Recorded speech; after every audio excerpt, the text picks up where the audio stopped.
Teman-teman, Kak Tasya Musyarafah ini merupakan seorang content creator, MC, MUA, public speaker, dan juga entrepreneur. Wah, banyak nih Kak, borong kayaknya ya. Jago banget nih berprofesi gitu ya. Dan sekarang juga berorganisasi aktif sebagai sekretaris Forum Kewirausahaan Pemuda di Banjarmasin, serta menjadi divisi media publikasi di Pemuda Pelopor, dan juga ada banyak nih komunitas yang diikutin oleh Kak Tasya gitu ya, seperti HIPMI. Nah, dengan bermodalkan profesi ini, kegiatan-kegiatan yang banyak, dan juga keterlibatannya dalam komunitas maupun forum UMKM, harapannya bisa nge-guide kita nih Kak Tasya dan juga teman-teman yang hari ini juga mungkin ternyata baru terjun gitu ya di dunia UMKM atau memang menekuni bisnis untuk belajar lagi nih terkait gimana sih caranya mengembangkan si UMKM ini sendiri di era digital saat ini. Nah, Kak Tasya, untuk itu, aku undang bersama teman-teman semua untuk memberikan materinya dan saya persilakan.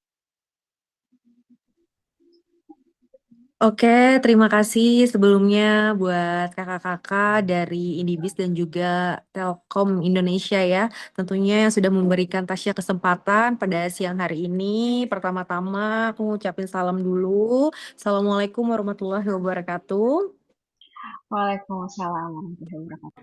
Waalaikumsalam Dan warahmatullahi. Oke, tentunya aku ucapin selamat siang dan tetap semangat pagi ya tentunya pada siang hari ini.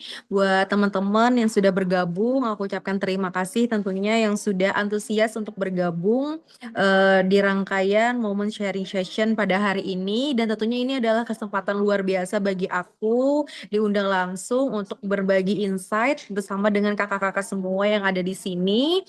Yang mana hari ini tentunya aku nggak cuman berbagi dan juga menceritakan perjalanan hidup aku, mungkin kita sambil sharing-sharing santai aja dan nanti dikasih kesempatan juga mungkin buat teman-teman yang mungkin mau cerita atau apalah ya.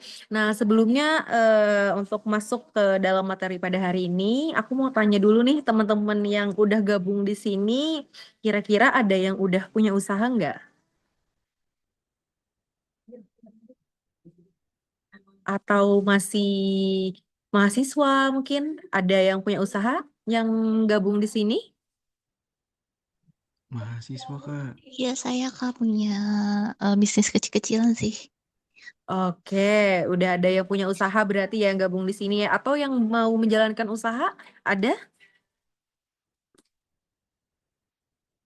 Ada ya, berarti ya. Berarti yang gabung di sini ya nggak cuman yang udah punya usaha aja, tapi juga yang masih punya rencana mungkin ya untuk ikut kegiatan ini tentunya pastinya akan mempunyai usaha juga nanti ke depannya. Nah, pertama-tama mungkin boleh Kak dibantu untuk slide-nya.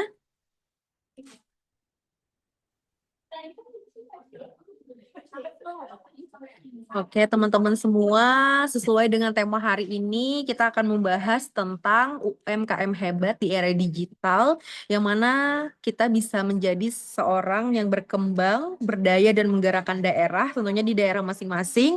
Dan kebetulan teman-teman boleh di next juga, Kak.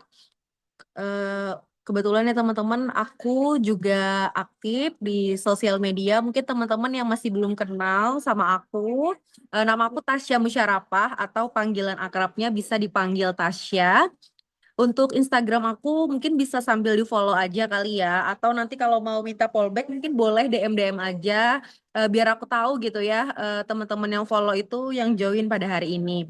Nah, kenalin teman-teman. Jadi untuk profesi aku tadi sudah diinformasikan juga. Jadi kebetulan aku berprofesi sebagai content creator itu sejak tahun 2015 sampai dengan sekarang. Jadi udah hampir 10 tahun ya, udah hampir 10 tahun jadi content creator. Dan untuk menjadi Master of Ceremony itu baru 2 tahun lebih ya. Dan untuk menjadi seorang MUA itu baru 1 tahun ini. Dan untuk public speaker aku udah jalan dari sejak awal-awal MC. Dan untuk usaha itu udah aku jalankan sejak masih sekolah juga. Jadi itu berbarengan sejak aku jadi konten kreator dari tahun 2015 sampai dengan sekarang. Dan aku juga kebetulan aktif di berbagai organisasi pemuda di Kota Banjarmasin, ada di organisasi FKP Banjarmasin, terus ada Pemuda Pelopor Kota Banjarmasin itu aku bergabung di Pemuda Pelopor itu membawa usaha aku juga. Terus ada di bagian sentra pemberdayaan pemuda yang mana aku menggerakkan pemuda-pemuda di Kota Banjarmasin. Dan aku juga aktif di komunitas HIPMI Indonesia atau HIPMIpreneur itu fokus di bidang perempuan yang mana di bidang divisi teknologi informasi dan komunikasi. Dan ada berbagai prestasi juga yang aku raih.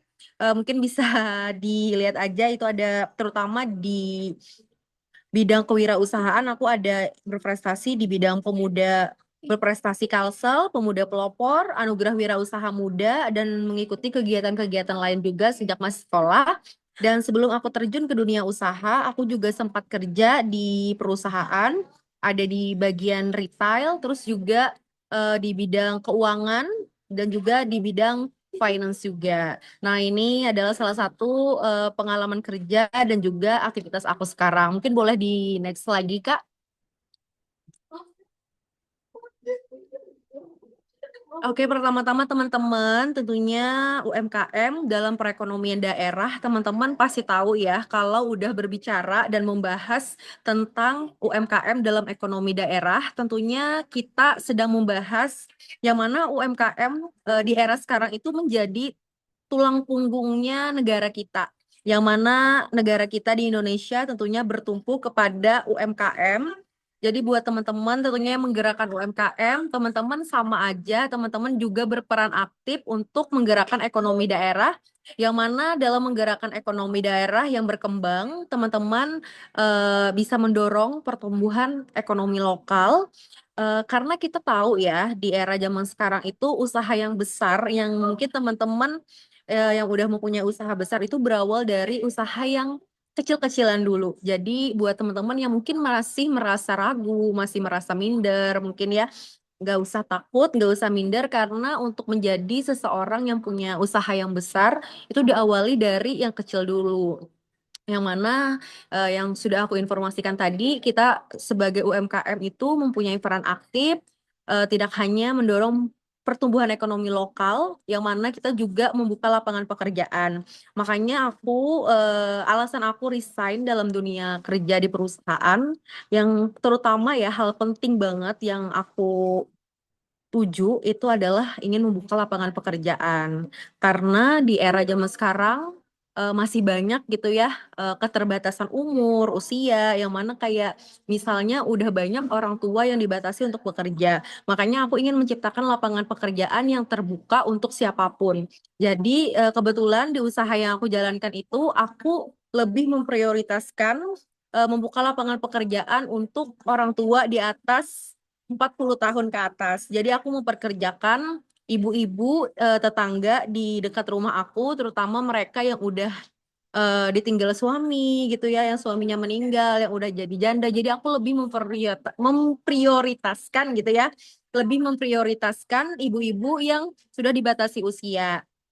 Nah, yang mana dari membuka lapangan pekerjaan itu juga meningkatkan kesejahteraan masyarakat. Jadi yang mana tadi awalnya kan di Indonesia itu kan dibatasi ya dalam usia yang misalnya 30 tahun udah gak bisa lagi kerja kantoran. Makanya kita sebagai penggerak UMKM, kita juga ingin meningkatkan kesejahteraan masyarakat dan tentunya dari meningkatkan kesejahteraan masyarakat, kita juga mendorong inovasi produk ya.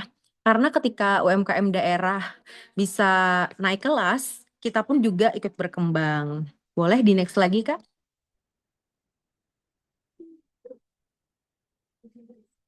Oke, boleh di next, Kak. Nah, jadi teman-teman ya tadi yang mana UMKM itu bisa berkembang tadi seperti yang udah aku jelaskan tadi. Kita juga dalam menggerakkan UMKM, kita juga mempunyai tantangan utama ya pada saat ini. Karena yang kita ketahui ya, tantangan UMKM pada zaman sekarang itu udah beda levelnya daripada zaman dulu. Kalau dulu itu untuk menjadi seseorang UMKM yang besar, yang sukses, kita itu cuman membuka toko di lokasi strategis, yang mana sekarang beda ya. Kalau dulu itu cuman kita udah dapat lokasi strategis, kita udah bisa buka toko, kita dapat penjual, tapi kalau sekarang beda.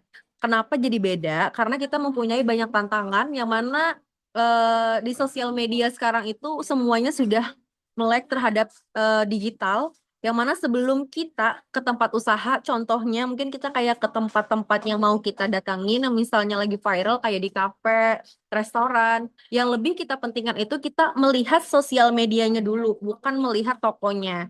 Nah, makanya dari itu biasanya orang-orang zaman sekarang itu lebih ke melihat testimoninya dulu, terus juga kayak review produk, terus siapa yang datang ke sana. Jadi gak cuman sekedar buka toko terus laku, enggak sama sekali. Karena sekarang itu kita mempunyai tantangan seperti yang udah aku informasikan tadi, kita juga harus melek digital, yang mana orang-orang sudah melihat usaha kita itu dari sosial medianya. Nah, yang dihadapi tentunya tadi persaingan yang ketat, makanya kita sekarang lebih perbanyak promosi di sosial media dibandingkan di offline-nya. Dan kita juga harus mengetahui juga tuh perilaku konsumennya seperti apa, yang mana kita juga harus memberikan servis yang terbaik tentunya biar di-review sama orang-orang itu nggak cuman kita sekedar berkolaborasi dengan influencer atau konten kreator, tapi kita juga mendapatkan customer yang memang benar-benar memberikan review yang bagus. Terus kita juga sulit menjangkau pasar yang lebih luas apabila kita tidak melek terhadap digital. Makanya kita harus benar-benar penting belajar untuk bisa membuka branding yang baru gitu ya, untuk menciptakan strategi yang terbaik tentunya. Oke, boleh di next lagi Kak, ditampilkan slide-nya.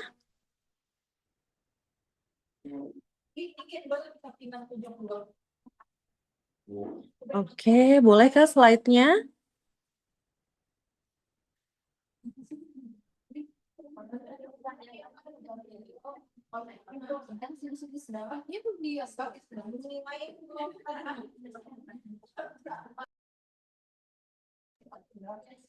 Bisa dibantu untuk slide-nya Kakak?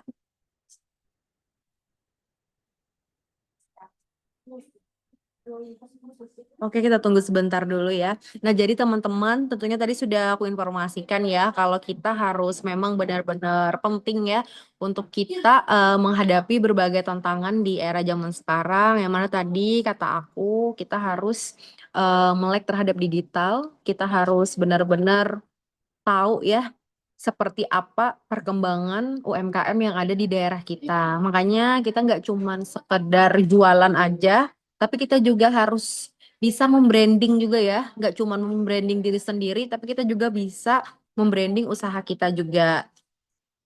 Oke, mungkin bisa dibantu lagi Kak untuk slide-nya. Kita tunggu sebentar ya teman-teman ya.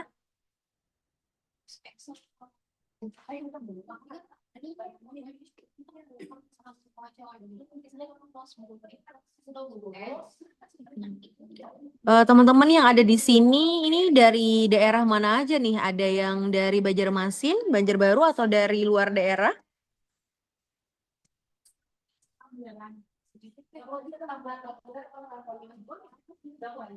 Nah, teman-teman, tadi udah aku jelasin ya tantangan UMKM yang dihadapi. Tadi kurang memanfaatkan teknologi digital itu apabila kita nggak bisa memanfaatkan teknologi digital, kita bakalan ketinggalan. Nah, branding belum maksimal juga itu menjadi pengaruh. Boleh di next lagi ya, Kak?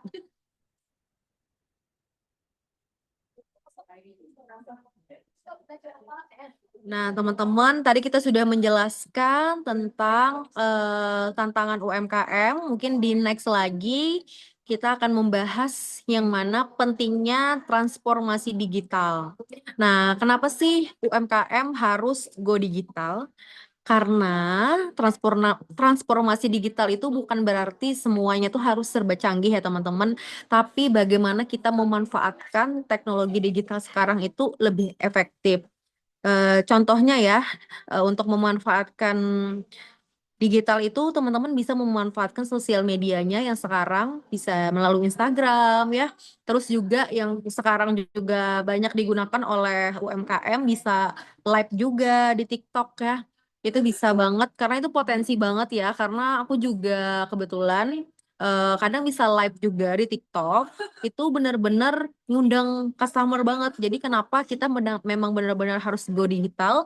Karena rata-rata konsumen zaman sekarang itu lebih ke online ya, lebih ke online karena konsumen itu mencari informasi di internet yang kayak aku informasikan tadi sebelum mereka pergi ke tempat yang pengen mereka datangin, mereka lebih mencari tahu dulu, nggak cuma dari mulut ke mulut, tapi lebih ke review, review orang yang pernah ke sana. Nah, selain kita mencari informasi di internet, terus juga jangkauan pasarnya itu lebih luas. Contohnya ya, aku misalnya punya usaha di Kalimantan Selatan di Banjarmasin. Tentunya aku punya potensi juga dong untuk mendapatkan customer yang ada di area luar Banjarmasin.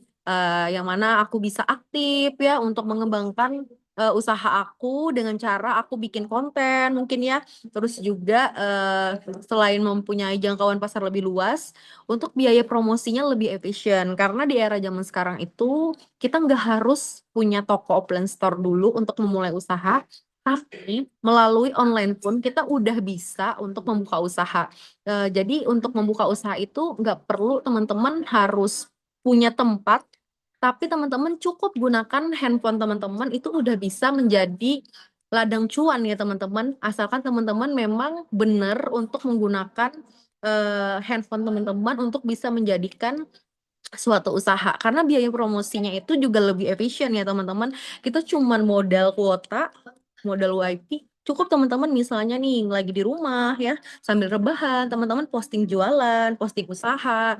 Karena untuk mendapatkan suatu usaha pun teman-teman nggak cuman produk aja. Contohnya kayak yang udah aku jalanin, aku nggak cuman jualan produk, aku juga jualan jasa ya teman-teman. Karena di era zaman sekarang itu usaha itu nggak harus produk, tapi juga teman-teman bisa jasa juga. Nah, selain biaya promosinya lebih efisien, tentunya komunikasinya juga lebih cepat ya. Makanya teman-teman kalau misalnya teman-teman punya usaha, teman-teman harus memang benar-benar menggunakan sosial medianya itu dengan tepat, dengan cara teman-teman mungkin fast respon ya atau menggunakan AI itu bisa juga dipakai. Karena digital bukan pilihan, tapi digital memang harus benar-benar kita gunakan dengan semestinya. Oke, boleh di next lagi ya, Kak.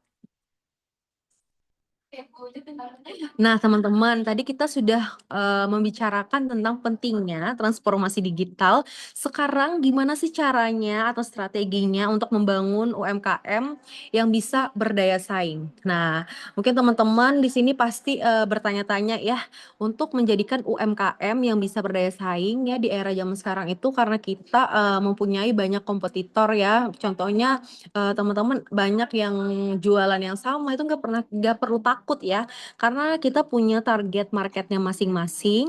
Karena untuk transformasi digital itu tentunya teman-teman produk yang bagus itu adalah pondasi ya. Yang pertama, produk yang bagus itu memang benar-benar adalah pondasi. Namun di era zaman sekarang, produk bagus aja itu belum cukup ya teman-teman ya. Karena kita juga harus memiliki branding yang kuat, terus juga memberikan pelayanan yang terbaik, pemasaran konsisten, dan juga terus membangun kepercayaan kepada pelanggan. Makanya kata aku tadi, kita nggak cuma sekedar jualan produk, tapi kalau bisa kita jualan service ya. Contohnya mungkin yang sudah terjadi ya itu kayak contoh brand dari SB ya.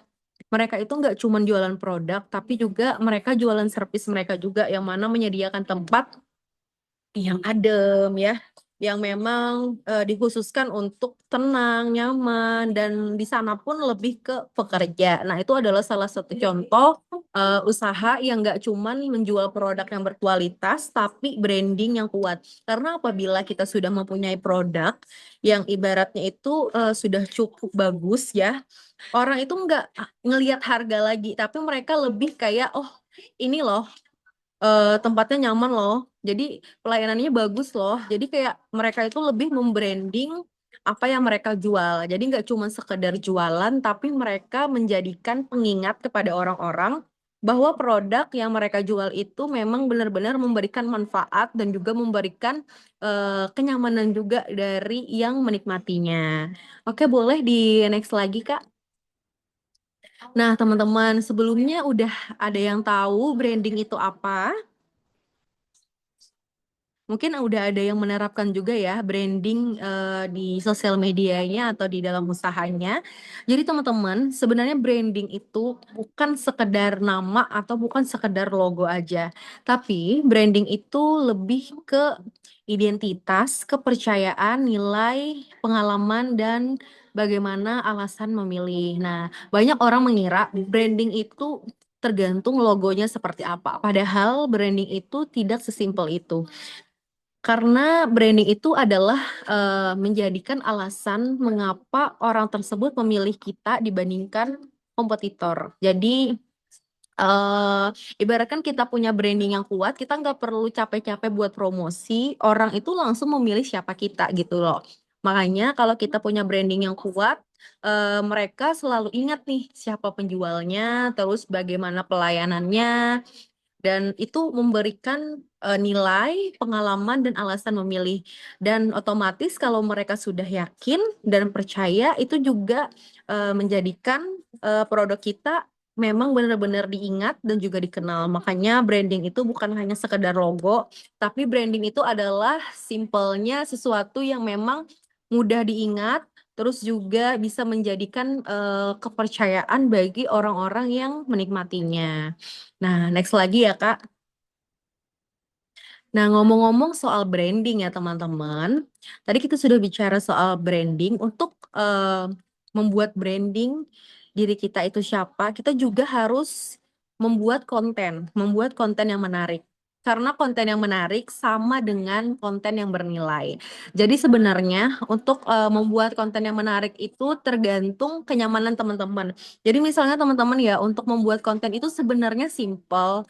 Itu bisa dimulai dari apa yang teman-teman kerjakan terlebih dahulu. Misalnya nih, teman-teman menjalankan usahanya langsung ya. Mungkin teman-teman bisa bikin konten dari kebiasaan teman-teman, misalnya memulai usaha, itu bisa diawali misalnya dengan edukasi. Misalnya teman-teman menjalankan usaha di bidang kesehatan misalnya ya, teman-teman jual produk jamu atau produk alami gitu ya. Nah, dari teman-teman menjual produk kesehatan tadi, teman-teman bisa tuh sebelum teman-teman menjual produk, teman-teman bisa memberikan edukasi terlebih dahulu. Contohnya tuh, teman-teman misalnya menjual jamu yang ibaratnya bisa bermanfaat untuk kesehatan tubuh. Jadi teman-teman fokusnya membuat konten yang memang lebih ke menjelaskan edukasinya terlebih dahulu. Jadi contohnya nih, kayak teman-teman memberikan sebuah fakta gitu ya. Faktanya kalau kalau jamu yang satu ini bisa membuat badan kita terasa lebih segar. Jadi diawali dengan hooknya dulu dari satu menit ya, maksudnya 15 detik pertama ya. 15 detik pertama sebelum teman-teman bikin konten itu menjadikan bagaimana konten teman-teman selanjutnya. Jadi bisa diawali dengan rasa penasaran terlebih dahulu. Kayak misalnya teman-teman mengedukasi orang-orang sekitar bagaimana teman-teman harus meminum si jamu atau produk teman tersebut. Nah, kalau sudah ada edukasi, barulah di tengah-tengahnya bisa tuh teman-teman selipkan promosi jualannya, terus gimana cara ordernya. Nah, itu adalah salah satu konten edukasi. Yang kedua, teman-teman juga bisa membuat konten behind the skin. Yang mana konten behind the skin itu sebenarnya itu adalah konten yang memang benar-benar real ya. Karena pada era zaman sekarang, faktanya banyak orang-orang itu eh, suka melihat atau menyaksikan yang memang benar-benar real dibanding kita pure cuman promosi. Karena beda ya teman-teman. Kalau kita tuh ya, misalnya kita contohnya tadi produk jamu tadi ya, misalnya tuh teman-teman bisa memperlihatkan behind the skin pembuatan proses jamu gitu. Jadi misalnya dari teman-teman yang ngambil dari pohon atau dari mana gitu ya, dari perdesaan. Karena di era zaman sekarang itu mereka lebih suka mendengarkan cerita daripada langsung ke to the point promosinya. Jadi itu bisa difikirkan gimana membuat konten behind the skin tadi. Nah, selain itu teman-teman juga bisa menggunakan testimoni pelanggan. Yang mana testimoni pelanggan itu mungkin bisa tuh ya dari kayak reviewnya mereka seperti apa, mungkin dari wawancara, terus juga macam-macam sih ya testimoni pelanggan itu. Misalnya ada yang datang ke tempat teman-teman atau misalnya yang cuma jualan produk, itu teman-teman bisa menyelipkan testimoni pelanggan. Bisa diawali dengan konten testimoni terlebih dahulu. Kalau misalnya nih kayak aku ya, yang jualan jasa gitu ya, karena profesi aku sebagai MC, mungkin aku bisa tuh kayak aku bikin konten kayak gimana nih kakak hari ini acaranya aku bawain bagus nggak? Nah itu bisa diawali dengan kayak gitu, kayak kita meminta review langsung dari pelanggan kita. Itu adalah testimoni pelanggan. Terus tips dan solusi itu sama aja kayak edukasi. Misalnya teman-teman mau memberikan tips, misalnya jualan baju gitu ya. Jualan baju, teman-teman bisa tuh memberikan kayak tips OOTD jalan ke mall. Jadi bisa diawali dengan teman-teman memakai produknya dulu. Jadi kayak memberikan tips dan solusi buat teman-teman yang pengen jalan ke mall dengan menggunakan hijab, bisa di mix and match dengan warna baju hitam, putih, atau pink gitu ya. Jadi bisa dikreasikan aja. Terus bercerita di balik produk itu juga bisa. Nah, terus yang terakhir ada promosi. Jadi tergantung teman-teman. Karena sekarang itu ya teman-teman, kebanyakan orang sekarang itu lebih menyukai konten yang tidak terlalu berbelit-belit, tidak terlalu panjang. Jadi kayak kita memang benar-benar memikirkan, tidak hanya fokus ke promosi, tapi kita juga ada edukasinya, BTS-nya, testimoni, tips dan solusi, dan lain-lain. Oke, boleh di next lagi ya, Kak. Nah, teman-teman, tadi kan ngomong-ngomong kita soal konten ya. Nah, jadi media sosial itu di era zaman sekarang itu adalah menjadi etalase digital. Makanya kata aku, kita nggak perlu punya store, kita nggak perlu punya toko. Cukup di media sosial, di media online itu sebenarnya kita udah menjadikan sosial media kita itu menjadikan etalase digital. Jadi teman-teman bisa memanfaatkan apa yang ada dan sekarang udah banyak juga ya AI yang membantu kehidupan kita, yang membantu kita dalam berkonten di sosial media. Jadi teman-teman cukup gunakan apa yang ada, bisa digunakan AI, bisa digunakan aplikasi-aplikasi yang memang bermanfaat. Yang mana kalau kita sudah memanfaatkan media sosial tadi, kita tidak hanya meningkatkan kepercayaan pelanggan, kita juga bisa memperluas jangkauan pasar dari yang awalnya cuman misalnya di daerah pedesaan misalnya ya, bisa ke daerah kota-kota atau orang-orang yang masih belum mengetahui produk kita, misalnya dari Banjarmasin, ada yang order tuh dari luar Banjarmasin kayak di Bali, Jakarta, dan lain-lain. Dan kita juga mempermudah komunikasi, terus membangun hubungan dengan pelanggan, dan meningkatkan penjualan juga. Nah, untuk platform rekomendasi yang bisa digunakan untuk media sosial, teman-teman pasti semuanya punya Instagram ya. Nah, Instagram itu bisa dimanfaatkan, mungkin teman-teman bisa posting foto, posting reels, atau posting story. Pokoknya kalau teman-teman punya usaha itu, usahain jangan sampai nggak ada posting. Jadi setiap hari kita harus open terus, open terus. Karena untuk terjun ke dunia usaha itu sebenarnya nggak ada jam istirahat ya teman-teman. Justru kita harus melayani customer dan pelanggan kita itu 24 jam sebenarnya ya. Makanya kita memang benar-benar harus aktif dalam bersosial media, bisa memanfaatkan Instagram, terus TikTok juga bisa dimanfaatkan juga dengan baik, bisa memanfaatkan live-nya, terus di TikTok kan juga lebih luas juga ya jangkauannya ya, yang mana tidak perlu berteman di TikTok, konten kita bisa FYP, terus juga bisa dilihat oleh orang-orang yang berpotensi untuk membeli jualan kita. Dan jangan lupa juga sih menurut aku kayak kita pakai hashtag, terus juga eh, pokoknya kayak apa yang kita bikin itu memang harus benar-benar kita pikirkan dulu. Dan bisa digunakan juga kayak Facebook ya. Habis itu WhatsApp bisnis itu bisa dipakai juga untuk kebutuhan teman-teman dalam menjalankan usaha. Oke, boleh next lagi Kakak. Nah, Seperti yang sudah aku jelaskan tadi, jadi media sosial itu nggak cuma sebagai branding diri kita aja dan juga sebagai etalase digital dalam usaha. Media sosial juga membuka banyak peluang. Nah, kenapa aku bisa mempunyai banyak profesi? Itu semuanya teman-teman ya, profesi yang aku jalani sekarang sebagai MC, content creator, influencer, MUA, habis itu public speaker dan entrepreneur, itu berawal semuanya dari sosial media, yang mana aku sudah aktif di Instagram itu dari tahun 2015 sampai sekarang. Jadi apapun yang aku jalani di sosial media itu berawal dari memang aku promosi diri aku sendiri di media sosial. Jadi kalau aku itu, karena aku mempunyai branding yang cukup kuat, jadi aku itu kalau misalnya jualan produk, harus akunya ada gitu. Kayak misalnya aku jualan atau aku buka stand, itu beda ya teman-teman. Yang akunya jaga sama yang orang lain jaga. Makanya kalau misalnya aku itu ada momen tiap tahun di Banjarmasin itu ada yang namanya Pasar Wadai ya. Jadi di Pasar Wadai Ramadan di Kota Banjarmasin, itu selama 1 bulan aku full, aku yang jaga. Jadi orang-orang di Banjarmasin itu rata-rata beli produk aku itu karena pengen ketemu sama aku. Karena aku memang suka kayak bercandain customer gitu. Jadi kayak aku lebih membangun trust, kepercayaan. Aku ramah dengan customer. Aku kayak selalu ngajak ngobrol mereka, selalu nanyain mereka dari mana. Nah itu ada foto aku, itu aku jadi model, konten kreator, terus aku nge-MC untuk jadi konten kreator itu dari 2015, dari aku SMP, itu aku udah aktif sebagai model freelance gitu, jadi habis pulang sekolah itu aku kerja dari SMP sebagai model, cuman di zaman 2015 itu aku udah jualan guys, jadi aku udah jualan, cuman karena waktu itu masih belum ada eh apa yang kayak Shopee, TikTok Shop dan lain-lain.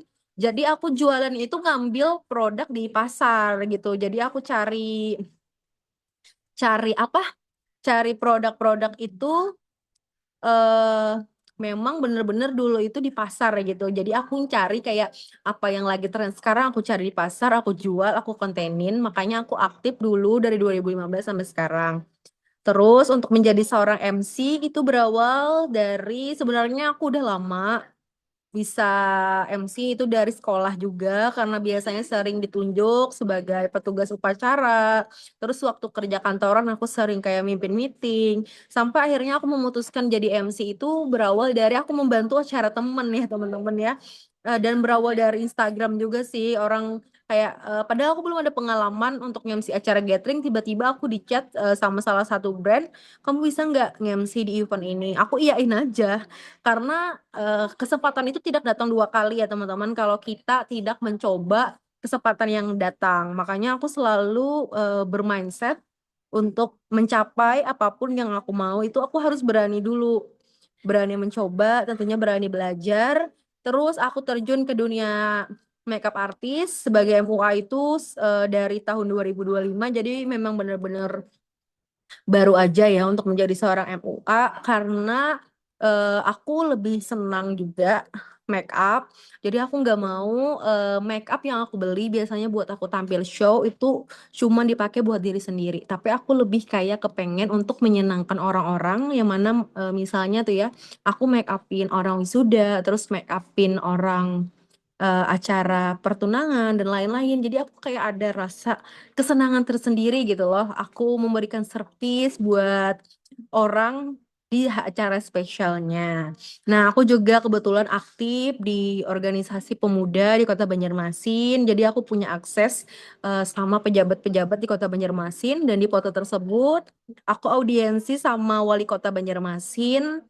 Jadi kebetulan aku juga aktif di komunitas pemuda di Kota Banjarmasin. Jadi memang sebagai pemuda di era zaman sekarang itu kita nggak cuman bisa memberi kita bisa mempunyai relasi sesama UMKM aja, tapi kita juga bisa berkolaborasi sebenarnya dengan pemerintah, dengan para pejabat di kota masing-masing, dengan cara kita terjun ke organisasi atau komunitas yang berhubungan dengan dunia pemerintahan. Terus aku juga alhamdulillah beberapa kali juga masuk ke surat kabar.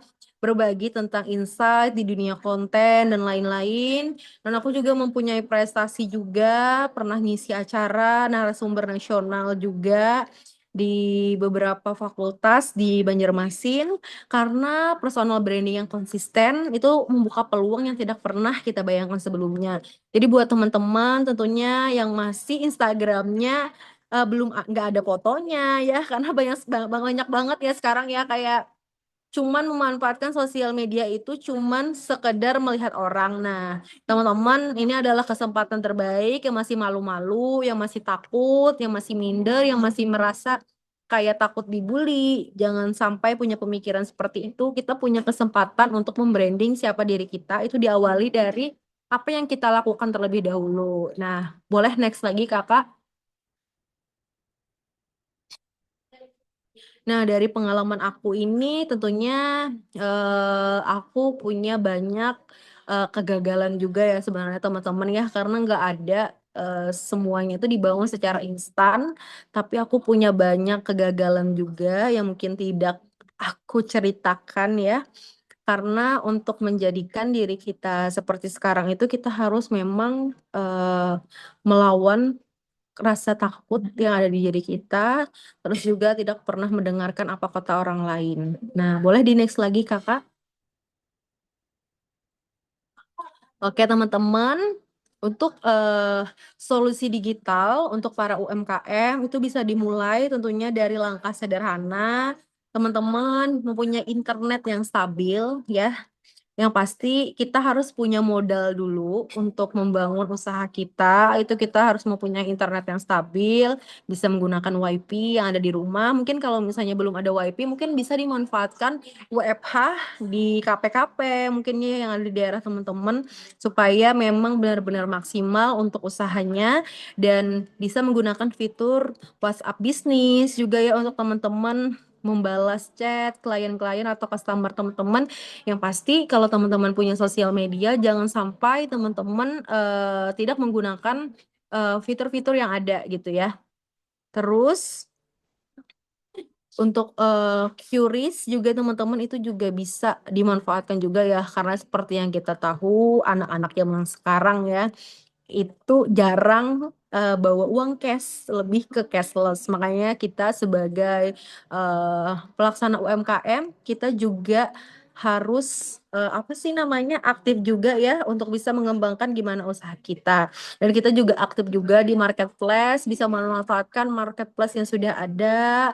Jadi orang-orang yang beli tidak cuma beli secara offline, tapi juga online yang bisa beli di berbagai daerah. Dan teman-teman juga bisa membuat katalog digital. Itu bisa memanfaatkan AI yang ada, bisa pakai Canva juga. Nah, jadi bisa digunakan ya. Terus aplikasi keuangan juga bisa dipakai juga. Itu bisa download aja di Play Store atau di App Store. Jadi bisa menggunakan apa yang sudah ada itu memang benar-benar dengan maksimal. Boleh di next lagi, Kak? Nah, untuk teknologi membantu UMKM naik kelas, tentunya kita banyak banget ya untuk memberikan dampaknya.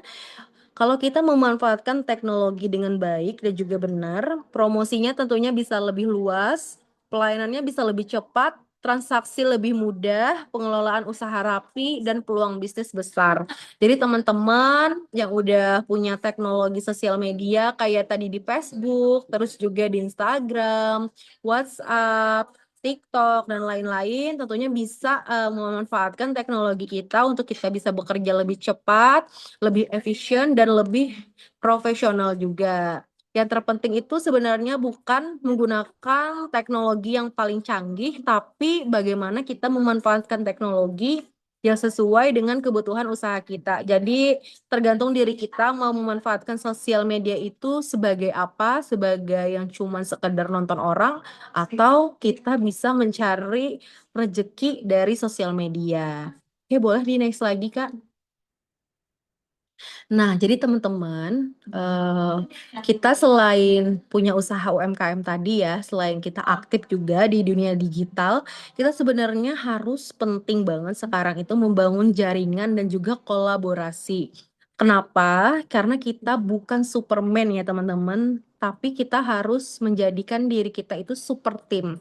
Karena kita di era zaman sekarang itu kita nggak bisa kerja sendiri doang, tapi kita juga harus memanfaatkan relasi yang ada. Jadi relasi itu sebenarnya nggak cuma teman terdekat aja, tapi kita juga bisa menjaring relasi yang lebih luas dan juga kita berkolaborasi juga sama teman UMKM. Yang pertama, teman-teman bisa bergabung di komunitas UMKM. Nah, mungkin di daerah teman-teman sendiri ya, bisa teman-teman cari tahu dulu tuh informasinya seperti apa. Apakah di daerah teman-teman itu sudah ada organisasi atau komunitas yang menaungi UMKM. Nah, pertama teman-teman harus cari dulu tuh, karena penting ya teman-teman ya untuk mencari teman yang sefrekuensi, teman yang punya mindset yang sama.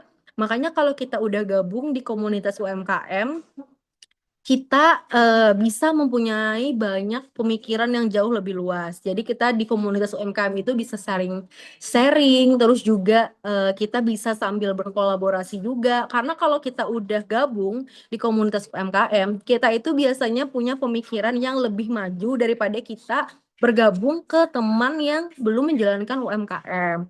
Nah, terus teman-teman, selain teman-teman bisa bergabung di komunitas UMKM di daerah teman-teman masing-masing, kita juga harus banget kolaborasi juga dengan konten kreator. Jadi memang sih ya, untuk kolaborasi dengan konten kreator itu memang kita perlu mengeluarkan dana, budget yang berlebih. Tapi percayalah teman-teman, kalau teman-teman udah mempunyai kolaborasi dengan konten kreator, itu insya Allah rezeki itu pasti datang ya teman-teman ya.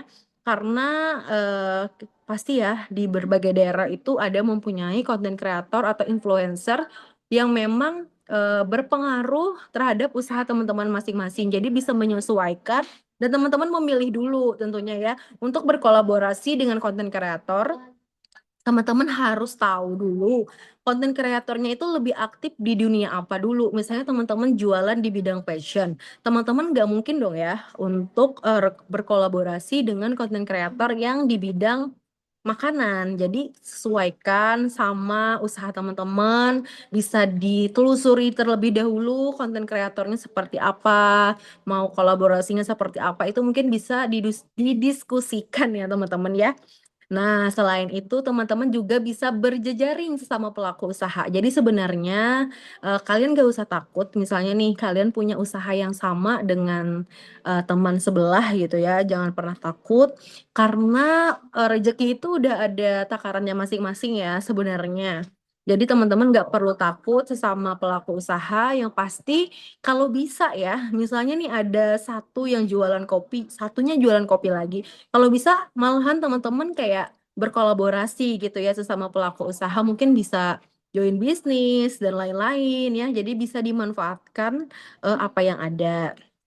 Nah, kalau misalnya di daerah teman-teman juga ya biasanya itu di bidang pemerintahan, mereka lebih kayak mengadakan pelatihan atau pendampingan, itu bisa diikuti juga ya teman-teman. Sebenarnya di daerah kita masing-masing, pemerintah itu sudah memang benar-benar mendukung setiap UMKM yang ada di daerah masing-masing. Jadi apabila ada kesempatan dan juga teman-teman ada waktu, jangan sampai kayak eh apa sih menyepelekan gitu ya. Karena kita juga perlu yang namanya membangun jaringan dan kolaborasi UMKM bersama pemerintah.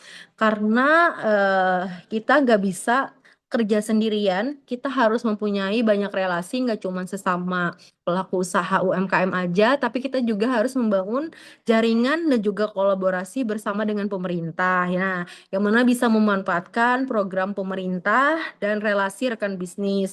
Jadi kita kalau sudah berkolaborasi dengan pemerintah, dengan rekan bisnis, insya Allah usaha yang akan kita jalani itu bisa berdampak nggak cuma buat diri kita, buat orang sekitar, tapi juga buat daerah kita. Nah, seperti itu ya teman-teman. Boleh di next lagi.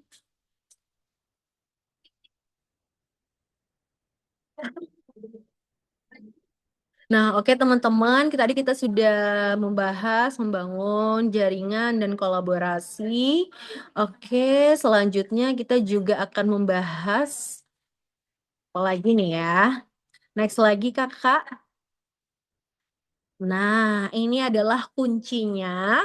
5 kunci UMKM hebat di era digital. Sebenarnya banyak ya teman-teman, tapi ini 5 kunci ini yang simpelnya aja, yang bisa dipahami ya teman-teman. Karena produk yang berkualitas tadi sudah aku informasikan itu adalah pondasi. Jadi kita pertama-tama harus memiliki produk yang berkualitas dulu agar pondasi kita kuat untuk menjalankan usaha. Terus kita juga mempunyai branding yang kuat. Kenapa kita harus mempunyai branding yang kuat? Agar kita bisa dipercaya, agar kita bisa dinilai tentunya dengan baik oleh penikmat apa yang kita jual gitu ya. Terus kita juga harus membuat konten yang konsisten karena kita sebagai pelaku usaha atau UMKM kita nggak cuma sekedar jualan produk di tempat atau cuman dipoto doang terus promosi, bukan ya, tapi kita juga harus membuat konten yang konsisten. Mungkin bisa melakukan perencanaan konten terlebih dahulu, bisa membuat konten edukasi, tips dan trik, terus juga behind the skin dan lain-lain. Nah, selain itu teman-teman bisa memanfaatkan teknologi yang ada, jadi nggak cuma memanfaatkan seperti TikTok, Instagram, WA, dan lain-lain. Teman-teman juga bisa memanfaatkan AI yang sudah ada. Jadi itu memang benar-benar membantu teman-teman juga untuk menjalankan usaha yang akan dijalani. Nah, itu ada 4.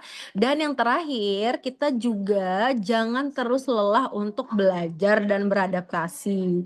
Jadi kalau kita gagal, teman-teman gak usah sedih, gak usah minder, gak usah merasa insecure atau capek, karena kita semua itu punya jatah gagalnya masing-masing.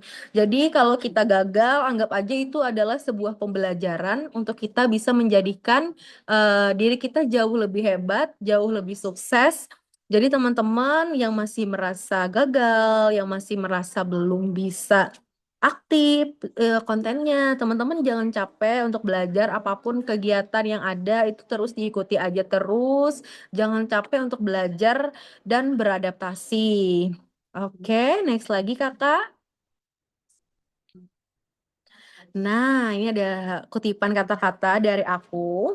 UMKM hebat itu dimulai dari langkah kecil yang dilakukan secara konsisten. Jadi untuk menjadi UMKM yang hebat, teman-teman itu jangan pernah takut untuk memulai dari yang kecil terlebih dahulu, karena yang kecil bisa menjadi sukses, bisa menjadi hebat apabila kita melakukan segala sesuatu itu dengan cara konsisten. Mari bertumbuh, berdaya, dan menggerakkan daerah bersama. Dan mari kita jadikan teknologi bukan sebagai tantangan, tapi sebagai jembatan ya untuk membawa UMKM Indonesia semakin maju, berdaya saing, dan mampu menggerakkan ekonomi daerah. Terima kasih teman-teman semuanya. Wassalamualaikum warahmatullahi wabarakatuh.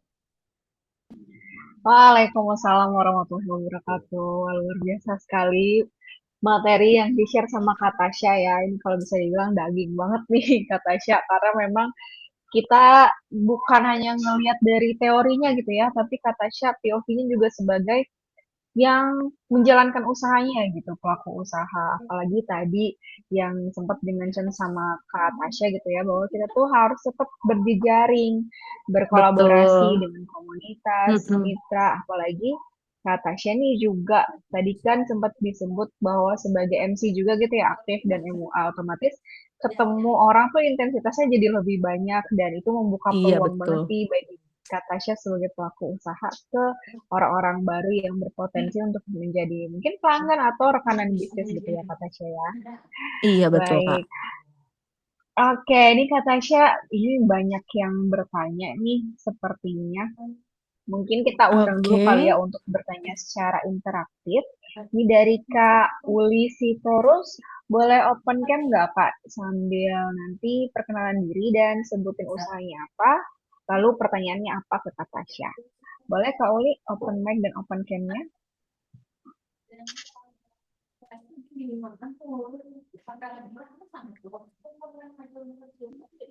Halo Kak Uli Sitorus. Pertanyaannya sih udah banyak ya Kak di kolom chat. Kalau lihat ada sekitar 3 pertanyaan nih dari Kak Uli.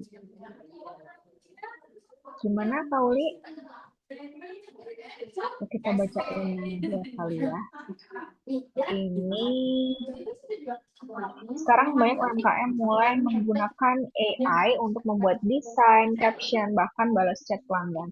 Menurut kakak, bagian mana yang masih sebaiknya tetap dikerjakan manusia agar identitas dan kepercayaan pelanggan tidak hilang? Ini menarik nih Kak, sesuai sama tren sekarang gitu ya, penggunaan AI. Ini menurut Kak Tasya gimana Kak? Oke, jadi tadi pertanyaannya banyak UMKM sekarang ya menggunakan AI untuk membuat desain, caption, bahkan membalas chat pelanggan.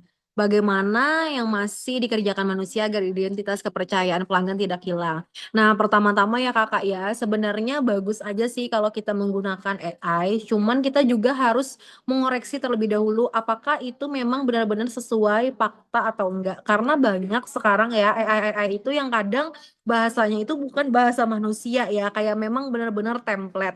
Nah, makanya sebelum kita menggunakan AI itu harus kita cek terlebih dahulu, kita cross check terlebih dahulu apakah itu sudah sesuai dengan usaha yang kita jalani. Misalnya usahanya usaha kopi ya, tapi ternyata dibikin AI-nya jadi teh, kan itu salah ya. Nah, makanya kita juga penting juga harus meng-cross check terlebih dahulu, jadi nggak cuman bisa memakai AI aja, tapi kita juga harus bikin juga. Jadi kalau bisa kita punya bikinan dari AI dan juga bikinan dari kita sendiri, atau bisa menggunakan jasa orang yang memang benar-benar bisa dipercaya untuk membikinkan desain kita. Terus juga caption ya, untuk caption itu bisa di cross check juga, karena aku pernah juga ya pastinya menggunakan AI. Kadang AI itu kayak tergantung prompt kita terlebih dahulu. Jadi kalau kita mau menggunakan AI dengan baik, dengan maksimal, kalau bisa kita perbaiki dulu tuh kata-kata atau prompt kita sebelum kita menggunakan AI. Tentunya kayak misalnya tolong bikinkan ini, nah itu ya, tolong bikinkan caption untuk menjual kopi ya. Tapi ternyata tidak sesuai dengan apa yang kita mau. Nah, itu bisa kita perbaiki dengan kita sendiri. Terus juga kalau membalas chat pelanggan, kalau menurut aku sih kalau bisa kita kalau misalnya ada waktu ya harus diri kita juga yang membalas pelanggan. Karena beda pasti ya, kalau manusia dan juga AI itu beda caranya. Jadi kalau kita misalnya punya kebiasaan membalas chat pelanggan kayak misalnya punya kata-kata kayak halo Beb, nah itu jadi menjadi salah satu ciri khas ya buat pelanggan. Karena pelanggan itu lebih senang mereka itu diingat siapa namanya. Jadi kalau aku pribadi sih ya, kalau aku membalas chat pelanggan, aku lebih suka diri aku sendiri yang membalas bukan AI. Karena pelanggan itu merasa mereka dianggap, merasa mereka diistimewakan kalau kita kayak benar-benar mentreatment mereka lah selayaknya kita memberikan pelayanan yang maksimal. Nah, kurang lebih seperti itu sih Kak. Oke, berarti memang penggunaan AI ini nggak apa-apa ya Kak Tasya, tergantung kita gimana nanti meng-cross check-nya, Iya, terus juga betul. membuat prompt-nya. Karena nggak bisa dipungkiri, keberadaan AI itu bikin kita lebih mudah gitu ya untuk Iya, bekerja, betul, apalagi Kak. ini usaha yang mungkin bisa aja nih kita owner, tapi kita juga ngerjain banyak hal sekaligus gitu ya. Iya, betul, Kak. Oke. Nah, Kak Tasya, ini ada lagi pertanyaan dari Kak Uli Sitorus lagi ya. Mungkin sampai kita menunggu yang lain.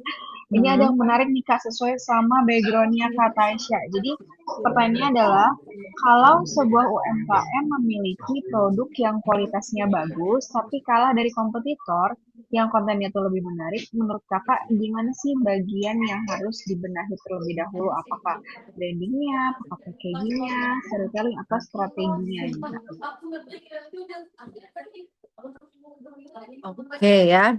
Pertanyaan ini juga cukup bagus ya. Bagaimana kalau kita kalah dari kompetitor yang kontennya lebih menarik ya? Kalau dari aku sendiri sih, kita harus membenarkan brandingnya terlebih dahulu. Jadi sambil kita, tapi tetap ya harus bisa memperbaiki packagingnya. Nah, teman-teman mungkin bisa pertama-tama diawali dengan produk yang berkualitas ya, seperti yang aku informasikan tadi. Jadi sebenarnya untuk bisa menjadikan produk kita itu kualitasnya bagus, kita harus mempunyai produk yang berkualitas karena produk itu adalah fondasi. Jadi sebelum kita kayak merasa minder atau takut dengan kompetitor, kita perbaiki dulu produknya atau packagingnya dengan menarik seperti apa. Tapi sembari kita memperbaiki produknya, kita jangan cuman fokus ke produknya aja, tapi kita juga harus memperbaiki brandingnya. Mungkin bisa membuat konten kayak nggak apa-apa sih sebenarnya kayak kita men-share kritik atau saran dari customer, tapi sebenarnya karena menurut aku pribadi ya, sekarang itu banyak konten yang justru orang-orang itu lebih seneng keributan. Jadi kayak bisa tuh dipakai kayak misalnya ada yang menilai produk atau jasa kita itu kurang baik, mungkin bisa dibikin konten kayak tapi lebih kita memberikan solusi. Jadi misalnya kayak dikritik produk kita misalnya produknya packagingnya masih plastik contoh ya.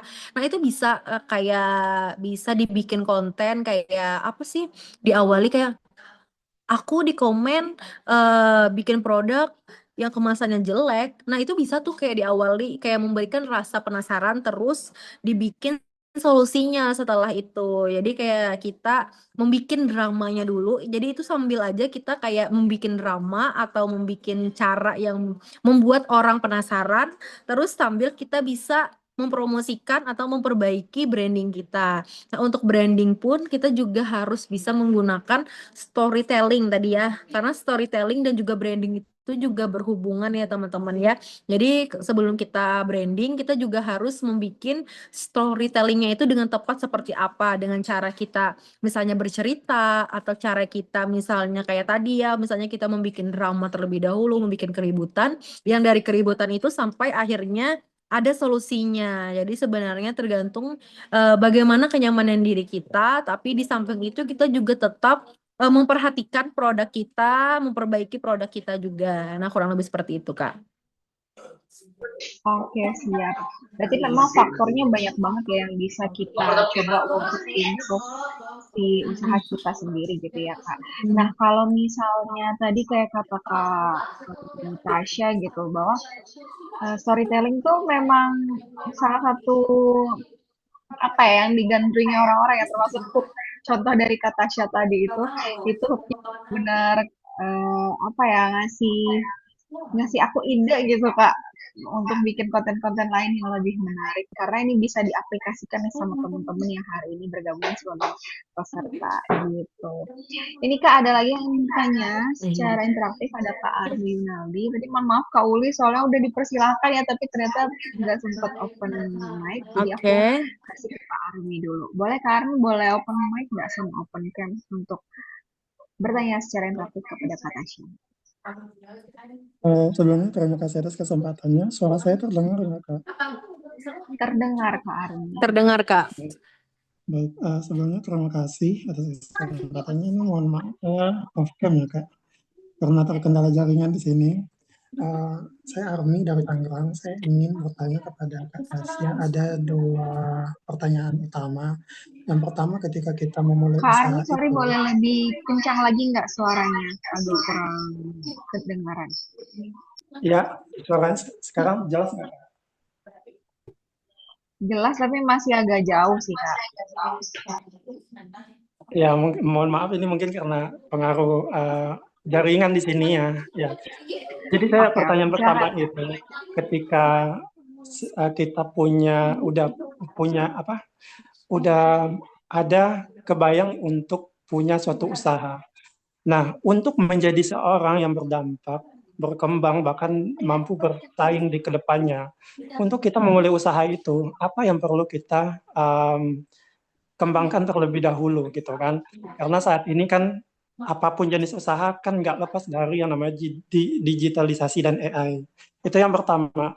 Yang kedua, jika kita masih berprofesi sebagai seorang profesional, namun kita juga memiliki usaha. Menurut Kak Tasya sendiri bagaimana memanage waktu di antara keduanya agar tetap balance? Mungkin itu aja. Terima kasih.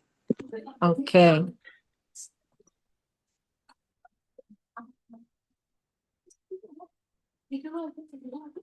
Boleh Kak Tasya jika ingin langsung dijawab.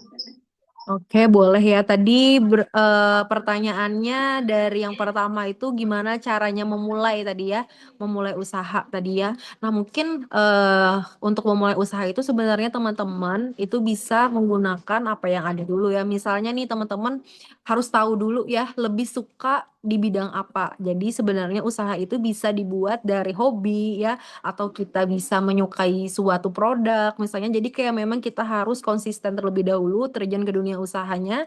Misalnya kamu punya bakat menyanyi ya, itu bisa misalnya kayak kamu menjadikan potensi bakat diri itu menjadikan sebuah usaha, misalnya jadi penyanyi gitu ya, berawal dari hobi. Terus kalau misalnya kamu misalnya suka apa, suka ngopi misalnya, mungkin bisa menjadi konten kreator yang biasanya kayak sharing-sharing tentang perkopi shopan di daerah masing-masing. Jadi sebenarnya untuk mengawali hal tersebut, untuk menjadikan kepercayaan, teman-teman harus mulai aja dulu dari apa yang teman-teman sukai, dari apa yang memang teman-teman bisa terlebih dahulu. Kalau misalnya tadi teman-teman punya kendala di modal ya, bisa itu teman-teman bekerja di bidang jasa terlebih dahulu. Jadi kayak mengembangkan diri kita dulu gitu loh ya, mengembangkan diri kita dulu potensinya di bidang apa. Terus kalau misalnya ada suatu produk, mungkin teman-teman bisa join sebagai reseller mungkin ya, kalau teman-teman misalnya masih ada keterbatasan modal.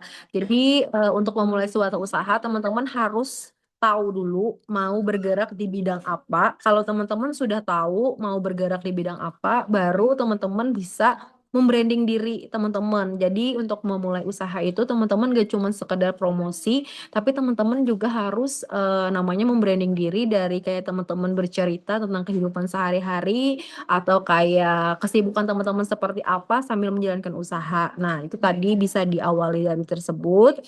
Terus tadi pertanyaan yang kedua, bagaimana membagi waktu ya dari kita profesional kerja dengan kita menjalankan suatu usaha. Jadi sebenarnya teman-teman ya, yang namanya kalau aku punya banyak kesibukan ya, sebenarnya harus ada sih yang kita korbankan ya teman-teman ya. Jadi jujur sebenarnya nggak bisa yang memang benar-benar balance, tapi tergantung dari diri kita. Jadi aku kayak ada di posisi yang aku harus memilih gitu ya, salah satu gitu. Tapi aku ada juga yang satu hari itu langsung menjalankan kerjaan itu semuanya sekaligus. Ini contoh ya.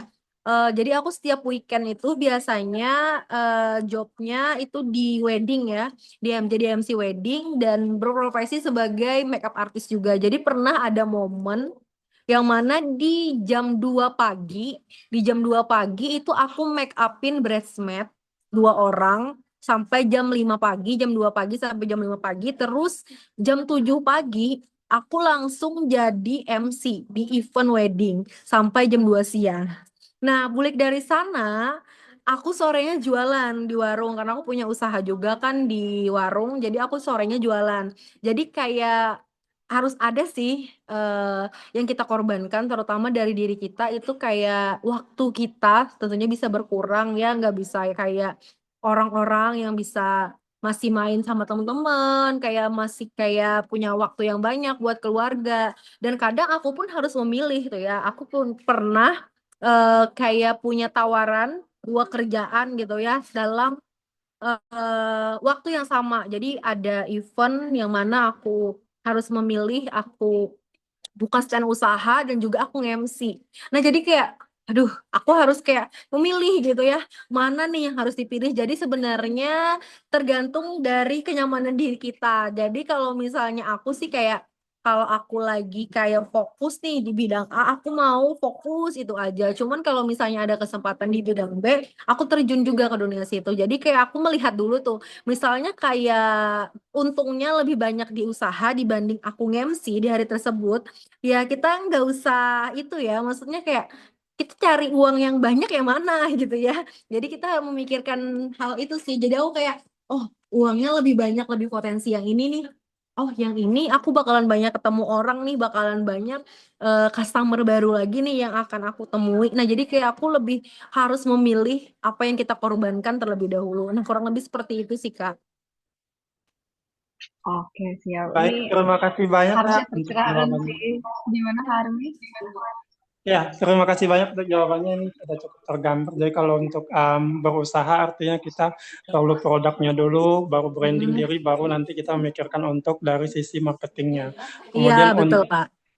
untuk yang pertanyaan kedua berarti dari kakak ya kita memang harus memilih pilihan itu apa dengan faktor finansial atau memang dengan tujuan hidup kita ke depannya. Nah, jadi Iya, betul, ya, Kak. jadi benar-benar harus detail ya kak ya. Jadi kita nggak Iya. bisa dalam memilih itu memang benar-benar hanya satu yang bisa dipilih, nggak bisa dalam satu pilihan itu uh, me- memilih dua hal sekaligus. Berarti gitu ya kak ya. Iya, Kak, betul, Kak. Baik, terima kasih banyak kak untuk insight-nya. Terima kasih Kak Tasya atas jawabannya dan Karin atas pertanyaannya. Nih, aku ikutan nyatet gitu ya, bahwa kalau mau manage waktu dengan baik, kita harus tahu apa yang kita prioritaskan. Dan salah satunya tadi mungkin ada faktor finansial juga gitu ya, Kak, yang nggak bisa kita pungkirin. Mungkin juga itu jadi keperluan kita gitu. Namanya juga usaha gitu ya, Kak Tasya ya. Iya, betul. Oke, ini Kak ada pertanyaan seru nih Kak. Dan sepertinya akan jadi pertanyaan terakhir, yaitu dari Kak Rama. Poin 2 di mana Kak Rama bertanya, di era ketika konsumen sekarang bisa memberikan ulasan negatif yang langsung tersebar luas melalui media sosial, gimana sih Kak Tasya strategi bisnis dalam membangun sistem pelayanan dan juga penanganan nih atas keluhan agar reputasi usahanya itu tetap terjaga sekaligus meningkatkan kepercayaan pelanggan. Oke, ini bagus juga ya pertanyaannya ya. Jadi kalau menurut aku sih ya, kalau misalnya memang ada klien atau customer kita yang mengkritik usaha kita, menurut aku itu malahan jadi nilai plus ya, karena kita artinya diperhatikan oleh customer kita, artinya customer kita itu memang benar-benar peduli dan juga sayang. Jadi kalau misalnya kita dikasih kritik, menurut aku lebih bagusnya kita memang benar-benar mendengarkan terlebih dahulu, jadi kita tanyakan baik-baik, kita tanggapi dengan baik apa keluhannya. Kalau misalnya keluhannya sudah tahu seperti apa, baru kita berikan solusinya seperti apa. Nah, jadi kita dengarkan terlebih dahulu kritik-kritik dari customer kita. Kalau dia memang sudah menyampaikan kritik yang mereka berikan, baru kita memberikan sebuah solusi. Jadi kalau kita sudah dapat solusinya, baru kita kayak menawarkan diri untuk bertanggung jawab gitu ya, entah kayak kita memberikan gantinya, misalnya memberikan produknya ulang, atau mungkin kita menggantikan uangnya, atau yang lain-lainnya. Yang pasti menurut aku selama mereka mengkritik untuk kebaikan dan memang mengkritiknya secara pribadi, itu malahan artinya bagus gitu ya untuk perkembangan usaha kita, karena nggak pernah dipungkiri untuk kita menjalankan suatu usaha itu pasti ada yang namanya tantangan, pasti ada orang yang nggak suka, yang nggak senang, dan juga banyak hal-hal yang kita rasakan, bahkan kadang orang terdekat kita pun ya faktanya kadang malahan bisa menjatuhkan usaha kita. Makanya kita harus mempunyai mental yang kuat untuk menjalankan suatu usaha, dan kita tetap harus menjadikan diri kita itu baik juga ya, tentunya jangan sampai customer kita itu merasa kecewa. Jadi kita gak cuma sekedar mendapatkan keuntungan, gak cuma sekedar jualan, tapi kita juga harus memikirkan bagaimana kita memberikan servis yang baik. Nah, kalau kita sudah memberikan maksudnya servis yang baik buat customer kita, kayak kita mendengarkan keluh kesah mereka, terus kita memberikan solusi.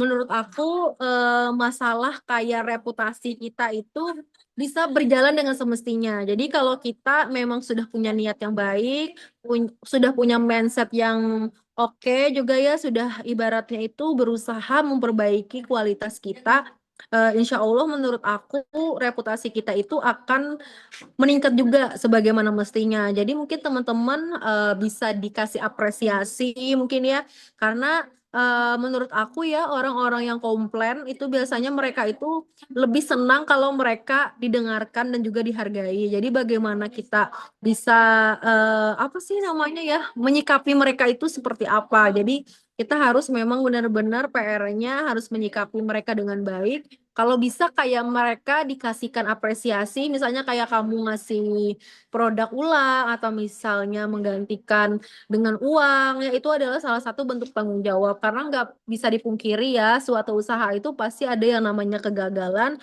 pasti ada yang namanya komentar yang negatif. Jadi tergantung bagaimana diri kita. Nah, itu bisa juga kalau mau mungkin bisa menjadi brandingan diri kita juga tadi ya.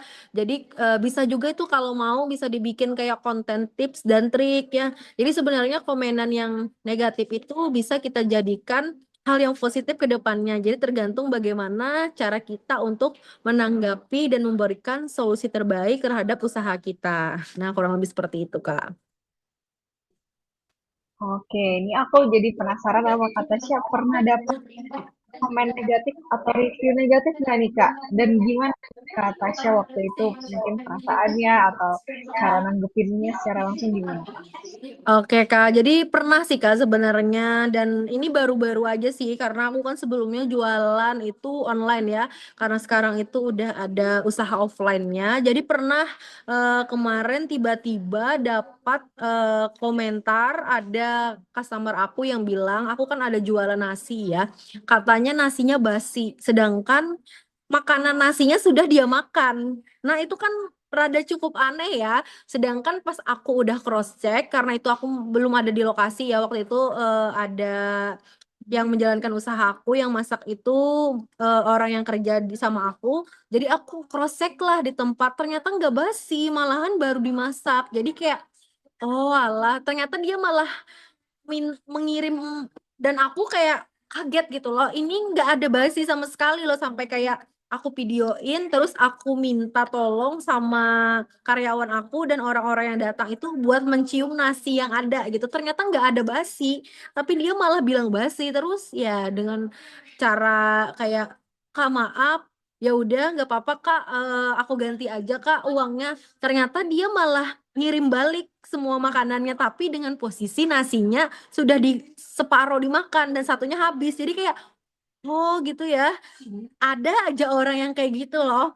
Padahal aku baru buka usaha gitu loh, tapi kayak ya udah deh, nggak usah juga. Ibaratkan kalau misalnya aku mau memviralkan pun sebenarnya bisa, cuman nggak usah deh, kayak itu udah kayak jadi ujian gitu ya. Orang-orang seperti itu menurut aku bukan target market kita lagi, karena menurut aku kalau orang sudah berniat jahat, berniat tidak baik, mau menyatukan usaha kita, itu nanti mereka pasti ngerasa aja gitu, pasti ada di momen mereka yang memang merasakan hal yang sama juga. Jadi kayak ya udah nggak usah lagi gitu. Itu kalau kata orang-orang sekarang Kak, jujur janggal gitu. Kalau basi harusnya dari awal nggak dimakan ya Kak ya. Iya, Berarti memang betul. emang tergantung kita sebagai pelaku usaha gitu untuk menyikapinya seperti apa. Kayak kata Tasya tadi di cross check dulu, terus akhirnya ada solusinya gitu. Tapi Iya, ketika memang betul. solusi kita tidak memuaskan hati si pelanggan kita, ya udah mau diapa gitu ya. Tapi pasti fakta tuh akan berbicara dengan sendirinya kata Tasya. Iya, betul. Oke, Kak Tasya terima kasih banyak. Ini kita sudah sampai di akhir acara. Dan setelah ini kita akan ada pemaparan materi dulu dari teman-teman Indijis. Uh, tapi kita izin ngerangkum dulu ya apa yang Kak Tasya sampaikan hari ini. Jadi Kak Tasya tadi sudah berbagi materi terkait UMKM hebat itu caranya bagaimana gitu ya. Terus tadi disampaikan juga kalau UMKM itu berperan penting dalam mendorong pertumbuhan ekonomi daerah, lalu menciptakan lapangan kerja dan juga meningkatkan kesejahteraan masyarakat. Lalu setelah itu juga disampaikan oleh Kak Tasya bahwa tantangan utama UMKM saat ini itu adalah pemanfaatan teknologi digital gitu, seperti pengaturan branding, perubahan perilaku konsumen, sampai persaingan bisnis yang semakin ketat. Sampai akhirnya memang transformasi digital tuh jadi kebutuhan gitu ya. Jadi kita bisa dengan memanfaatkan media sosial, marketplace, WA bisnis, kris, dan juga solusi digital lainnya.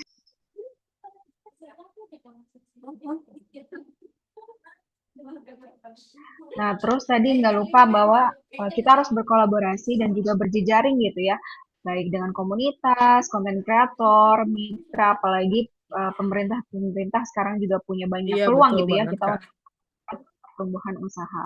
Dan akhirnya juga tadi disampaikan Kak Tasya bahwa kunci UMKM naik kelas itu adalah dengan terus belajar gitu ya. Terus grow, terus beradaptasi dengan perubahan dan juga perkembangan teknologi hingga akhirnya kita bisa memanfaatkan peluang digital secara optimal.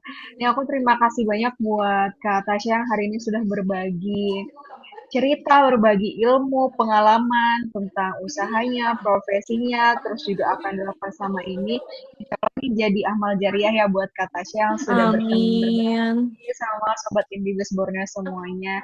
Terima kasih juga kita dikasih kesempatan nih untuk tegur sapa sama Kak Tasya yang sepertinya itu mungkin salah satu ini ya, eh, pemuda cerdasnya Banjarmasin gitu. Masya Allah, amin ya.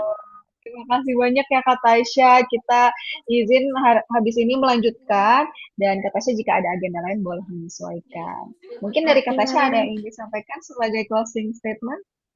Oke, tentunya buat teman-teman yang udah join di sini, aku ucapkan terima kasih tentunya sebanyak-banyaknya ya buat teman-teman yang sudah hadir pada hari ini. Tentunya buat teman-teman yang masih menjalankan usaha, teman-teman pokoknya tetap fokus, tetap semangat, jangan pokoknya jangan menyerah ya teman-teman ya, karena setiap masalah itu bisa kita lalui apabila kita memang benar-benar yakin kalau kita bisa mampu untuk menghadapinya. Dan buat teman-teman juga yang masih belum mempunyai usaha, teman-teman pastinya harus menanamkan mindset juga kepada diri teman-teman kalau teman-teman bisa menjadi seseorang yang maju. Usahakan kita nggak cuman sebagai pekerja saja, tapi alangkah lebih baiknya kita menciptakan amal jariah dengan cara kita memberikan lapangan pekerjaan, karena jauh lebih mulia apabila kita memberikan lapangan pekerjaan dan dari orang-orang yang kita kerjakan itu menjadikan pahala dan juga menjadikan usaha kita jauh lebih berkah. Nah, seperti itu, Kakak. Amin amin ya robbal alamin. Baik kalau gitu terima kasih banyak Kak Tasya sudah Iya, membersamai selama Kakak. kurang lebih 2 jam ini. Mohon maaf tadi kita terkendala sehingga agak ngaret gitu ya mulainya. Semoga kita bisa dipertemukan lagi Kak Tasya di webinar-webinar ataupun acara lainnya. Terima Oke, kasih Kak Tasya. inggih, Salam siap, dari Kakak. teman-teman Terima kasih Indonesian juga.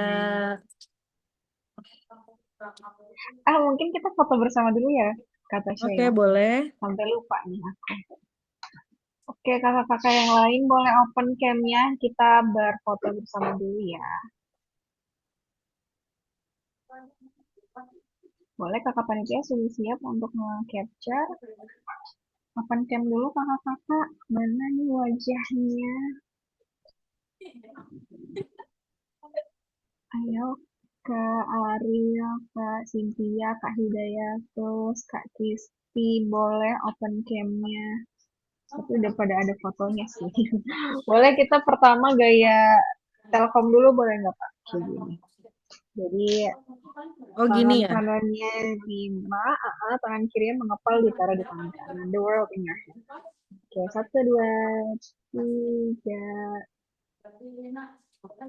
Oke, dari Kak Tasya punya gaya nggak Kak? Atau bebas aja? Gimana Gaya ya? apa Kak? Love atau Love apa aja deh ya. boleh? Love aja deh ya. Love aja ya. Oke, kita ini lagi. Boleh di capture ya Kak panitia. 1, 2, 3. Oke, terima kasih banyak Kak Tasya. Sampai jumpa Oke, kembali di terima pertemuan kasih. selanjutnya. Terima Thank kasih you ya Kak. Kakak ya. Jangan lupa diundang lagi. Terima kasih Kak. Oke, terima kasih. Oke, nah teman-teman, jadi setelah ini kita pengen sharing nih terkait dengan Indibis dan juga kita ada program untuk menghasilkan pendapatan tambahan gitu ya, yang namanya adalah Sobat Indibis atau Sobis. Mungkin boleh dari Kak Wudi yang akan memberikan materinya untuk bersiap. Dan setelah ini kita akan ada games kecil-kecilan ya, jadi nanti teman-teman bisa mendapatkan hadiah gitu. Oke, boleh dari Kak Wudi. Silakan. Oke, thank you Kak Kia. Suaraku gimana? Terdengar jelas teman-teman? Terdengar, Kak.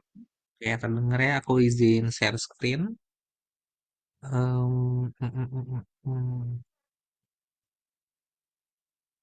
Oke, udah terlihat ya materinya di layar, teman-teman. Oke, Assalamualaikum warahmatullahi wabarakatuh. Ya, teman-teman, selamat sore. Aku izin menyampaikan program sebentar nih, Kak Kia, sebelum nanti kita ada undian ya di akhir nanti ya ada games. Jadi teman-teman, kebetulan memang dari Telkom sendiri, dari Dibis nih juga ada program peluang cuan buat teman-teman yang moga-moga bisa dimaksimalkan sama teman-teman untuk tambahan usaha ya, tambahan fee, tambahan pemasukan tambahan. Nah, sebelumnya juga mungkin aku izin perkenalkan dulu untuk Indibis. Kan kita hari ini acaranya udah mengundang Kak Tasya nih sebagai narsum di webinar kita hari ini. Nggak Abdul kalau kita belum kenalan sama yang namanya Indibis. Mungkin teman-teman eh, masih ada yang belum familiar nih sama yang namanya Indibis. Mungkin cenderungnya pasti mayoritas tahunya mungkin di IndiHome ya. Karena sebenarnya kita juga masih di satu grup, masih di satu payung yang sama namun di beda segmen nih Kak Kia. Kalau IndiHome mungkin kalau teman-teman tahu memang internet digital yang dikhususkan untuk teman-teman segmen residensial atau rumah seperti itu. Nah, ini di sini teman-teman internet digital yang memang dirancang untuk sektor usaha. Nah, seperti itu. Jadi memang ini di sini dia kebutuhannya untuk bisnis dan UMKM-nya bisa seperti ruko, perkantoran, dan lain sebagainya. Kelebihannya juga cukup signifikan nih Kak Kia. Kalau yang misalnya IndiHome internet untuk kebutuhan di rumah itu kasarannya itu dia kecepatannya itu mungkin seperempatnya aja dari speednya. Nah kalau dari Indibis ini udah 1:1 dan 1:2 nih teman-teman. Jadi memang optimal banget kalau teman-teman pakai ini untuk di tempat usaha seperti itu. Dan ketersediaan layanannya juga udah insya Allah udah tercover di seluruh area Indonesia. Koneksi internetnya cepat, stabil ya karena dia tadi tulis 1:1 dan 1:2. Terus kita juga selain konektivitas, selain internet, kita juga tuh jual produk digital kayak dari CCTV, dashboard monitoring server, terus kayak dashboard untuk broadcast seperti itu. Dan layanan pelanggannya juga udah 24/7 nih Kak Kia teman-teman. Jadi teman-teman nggak perlu khawatir misal amit-amit ada hujan gede ya, kabelnya rubuh, timpa pohon gitu misal. Nah itu insya Allah recovery atau penanganan gangguan itu udah cepet. Nggak sampai berminggu-minggu dan berbulan-bulan seperti itu. Nah, jadi di Indibis ini Kak Kia, teman-teman kita tuh ada yang namanya ekosistem atau kalau secara generalnya namanya segmen. Nah, kita tuh bisa support di sekolah, ruko, hotel, multi finance, perbankan gitu ya, perkreditan, pendanaan. Health itu kayak di laboratorium, klinik, apotek, terus di energi, ekspedisi, properti, media komunikasi, manufaktur atau warehouse, pergudangan, agriculture, dan government seperti itu. Dan untuk harga paketnya ini sebenarnya kita mulai dari 320.000, mulai dari 50 Mbps sampai dengan 300 Mbps nih teman-teman. Jadi memang cukup powerful banget nih di bis ini. Bisa dicoba atau direkomendasikan ke rekan-rekannya atau ke temannya seperti itu. Ada juga kita pakai bundling yang paling best seller itu di Antares Easy ya CCTV. Dia udah smart IP cam, bisa mode malam, 360 derajat, bisa two-way audio, ya bisa ngobrol dan bisa track movement, ada pergerakannya bisa nge-tracking seperti itu.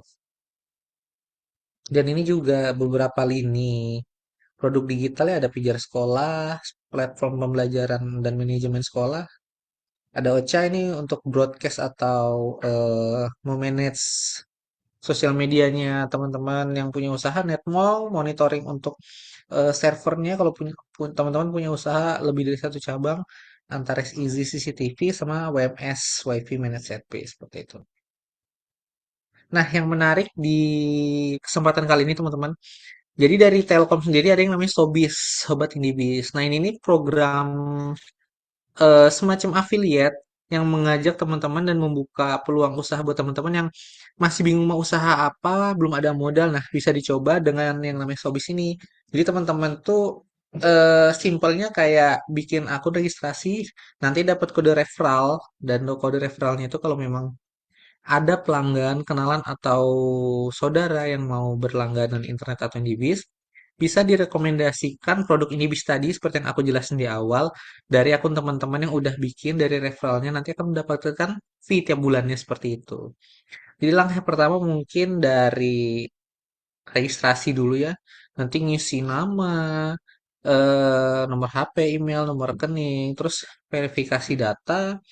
Nanti bisa di copy kalau udah bisa eh, udah kelar semua registrasi dan verifikasi datanya, nanti bisa login terus dikopikan referralnya, di-share.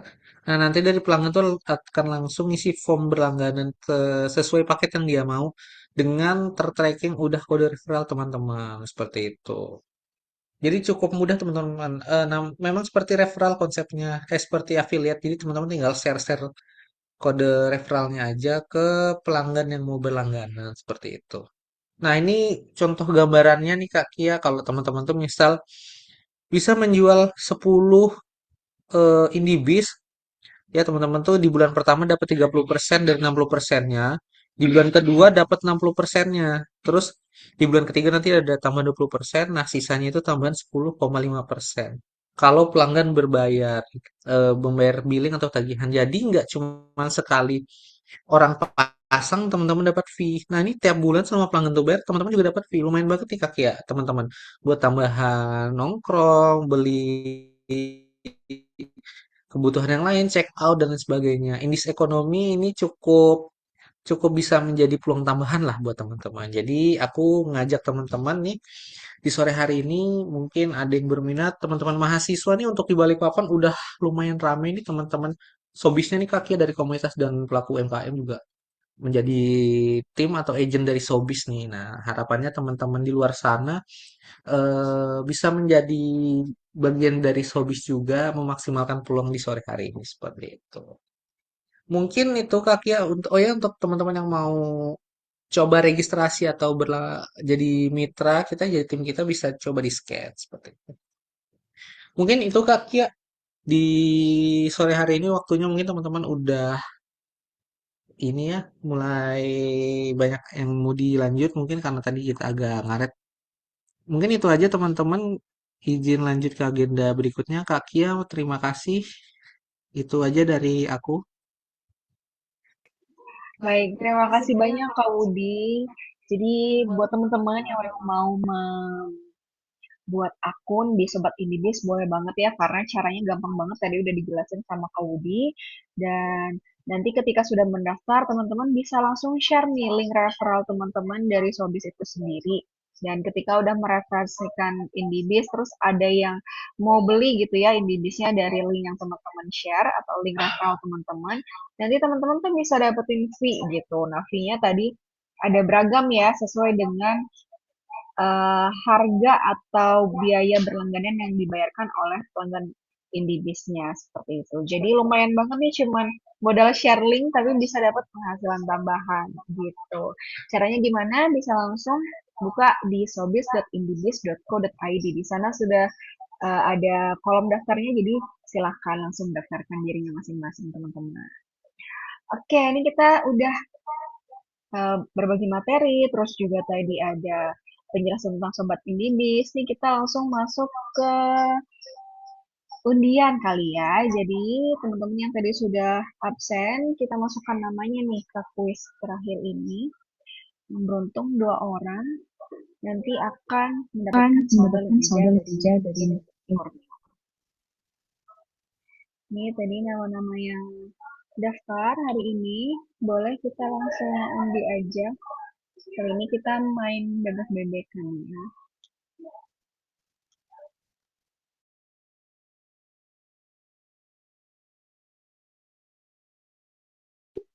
Kita lihat dari balapan ini siapa yang menang. Boleh dimulai 1, 2, 3.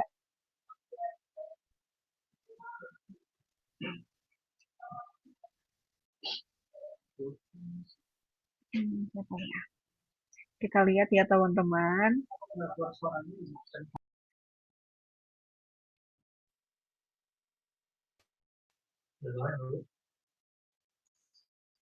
Oh, ini dari Kak siapa nih?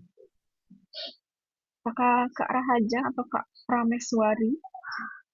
Oh, Kak Zahwa Prameswari. Selamat Kak Zahwa menang lomba bebeknya. Kita cari lagi bebek selanjutnya ya yang menang ya. Oke, kita mulai satu.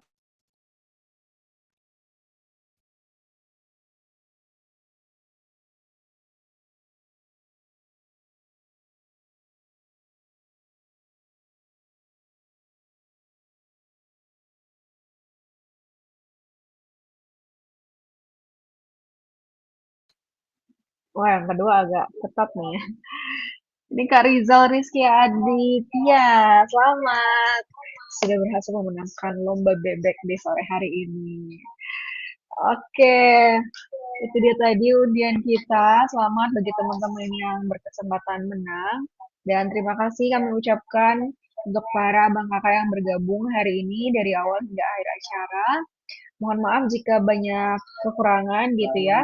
Untuk next join insight-nya bisa dikepoin jadwal-jadwalnya di sosmed kita di @indibis.borneo, ada di Facebook, Twitter, X, TikTok, dan lain sebagainya. Untuk mendaftar Sobis juga tadi bisa langsung klik link di bio atau berkunjung ke websitenya di sobis.indibis.co.id. Nah, untuk presensinya sendiri ada di kolom chat Zoom, sudah dikirimkan oleh kakak admin, bisa langsung mengisikan. Kami pamit undur diri. Terima kasih buat abang kakak yang sudah bergabung sampai akhir. Wassalamualaikum warahmatullahi wabarakatuh. Semangat pagi, pagi, pagi, pagi.